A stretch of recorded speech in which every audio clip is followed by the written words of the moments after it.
How I made a draw against a very strong international chess master. Welcome my friend, I'm a candidate chess master and in this video I'm going to tell you how to get good results against stronger oppositions, like to make a draw, and there is no shame in it. Sometimes you need to play for a draw. You know, chess is just not about winning, about sacrifices or playing like Mikhail Tal. I know that many of you watched many games of Tal, Kasparov, sacrificial way of playing chess, and you want to play it in your own games, but it does not happen all the time. It's just very rare games, and in many cases you need to have realistic expectations, and you need to maintain the equality in the game to get good results and not to lose in the game. In this video I'm going to describe it to you. This is a game I played recently, a week ago, in Italy, in Torino. It's an over-the-board chess game, OTB, in a Blitz tournament.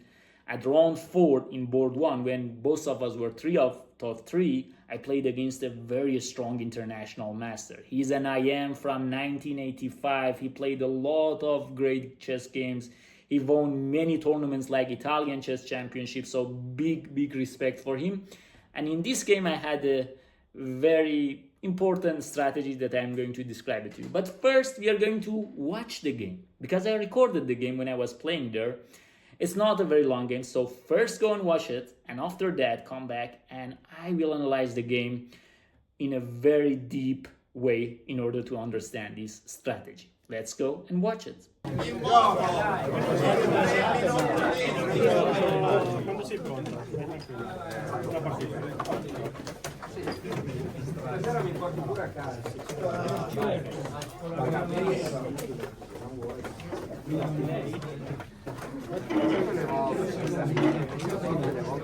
Siamo già fuori. E l'altra sala. L'hanno insegnata, Questa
So that was it, a very short game, an easy draw, 17 moves. You might think that, okay, it's just an agreement of draw. Of course it's an agreement of draw, but I played in a way that this international master accepted the draw in this move.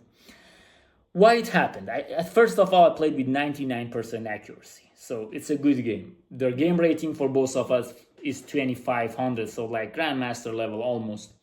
So what's the strategy that I used in this game? And in this video, I'm also going to tell to you how to play against the English opening, which is not very easy how to play against it. So my opponent started with c4.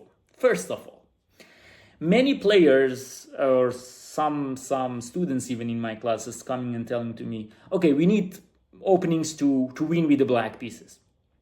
Okay, you can play dynamic chess openings. You can play aggressive chess openings in order to get good positions and not dry positions. But in order to, if you want to just play for win with the black pieces, it's not the best strategy. First of all, you need to get the equality in the game. You need to have an equal position. So this is very important. For a long time, I was trying to play like something like King's Indian against the English. I'm not saying that King's Indian is bad, but I was getting bad positions that I was inferior in the game. So I decided why not to just use symmetry. Sometimes you need to play symmetrical chess positions. So against English, I come to the understanding that these symmetrical chess lines are the best ones for me. You need to find what's working the best for you, but this is a very good system that I can explain it to you. Knight to c3, knight to c6. So I'm just playing like what white plays, I'm just playing it. But it's not going to be like that forever and ever. g3, g6, this is the way that they play in English. They put the bishop on g2 on the long diagonal to fianchetto the bishop. Bishop to g2, bishop to g7. Everything is the same. And now he played e6. Of course, here I can also play e6.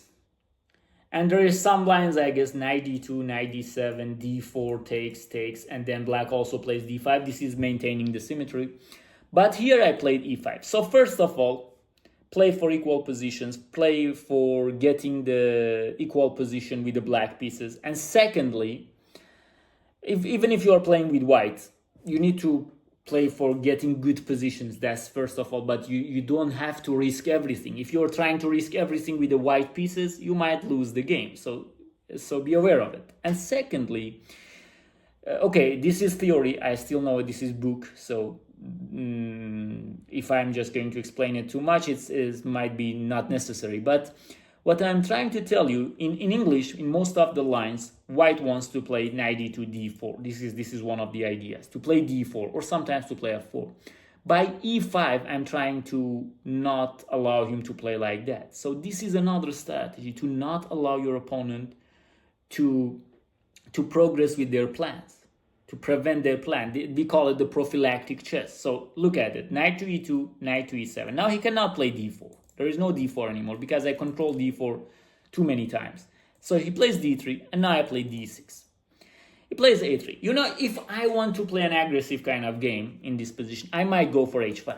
I know some games that players went for h5, h4 ideas. It's very nice. White might also play h4.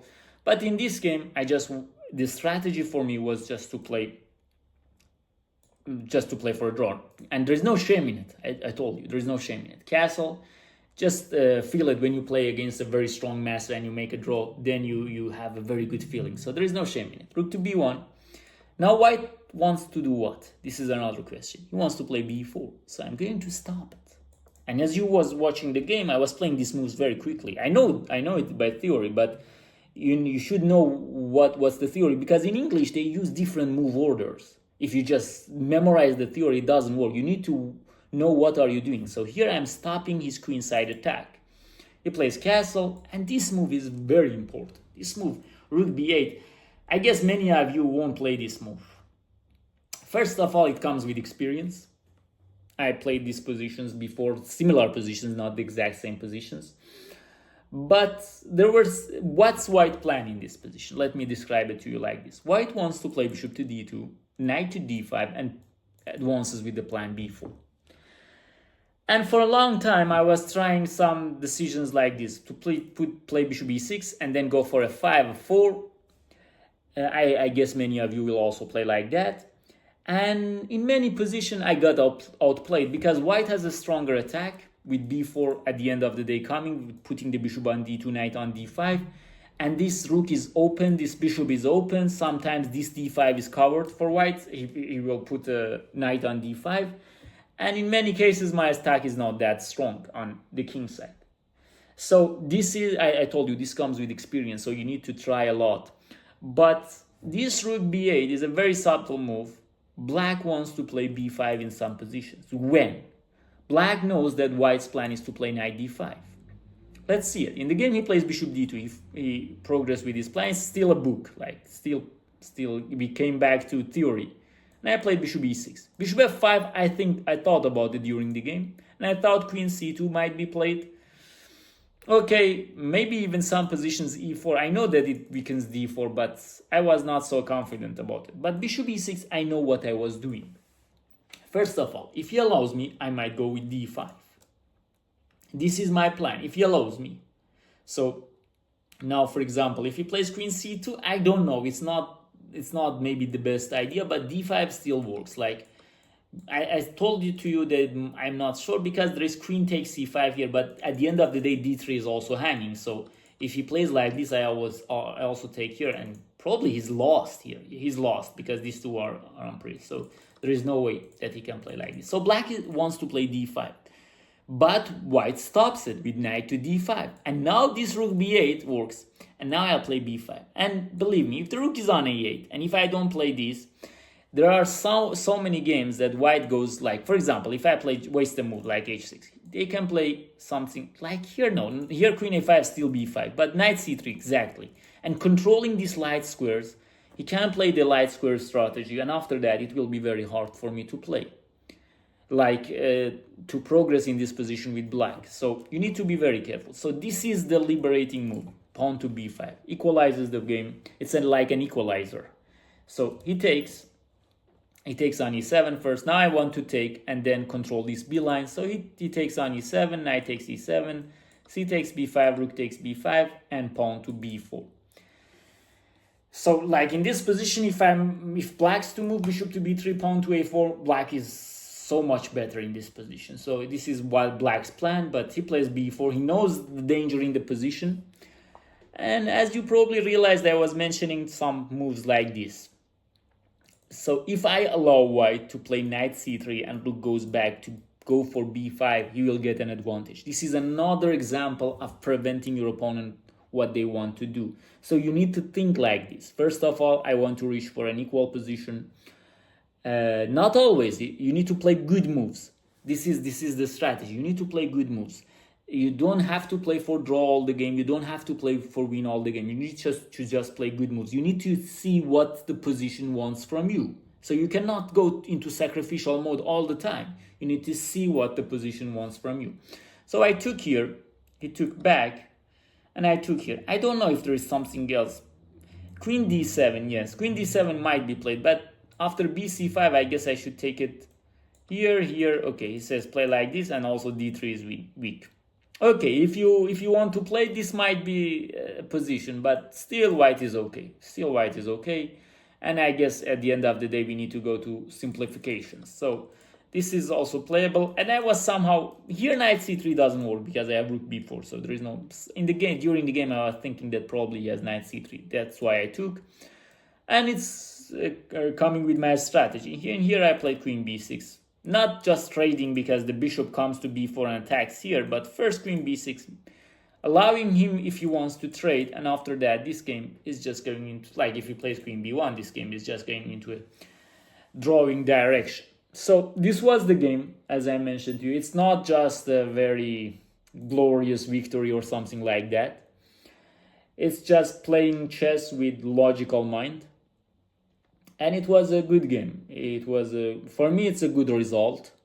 Sometimes you need to get this kind of good results. And when you improve, then you can also play for better results than this. But if you just want to win against anyone at the first play, it's a very hard thing to do. I hope you enjoyed it. Please write down your thoughts about this game and this video. I hope you learned something and you enjoyed it.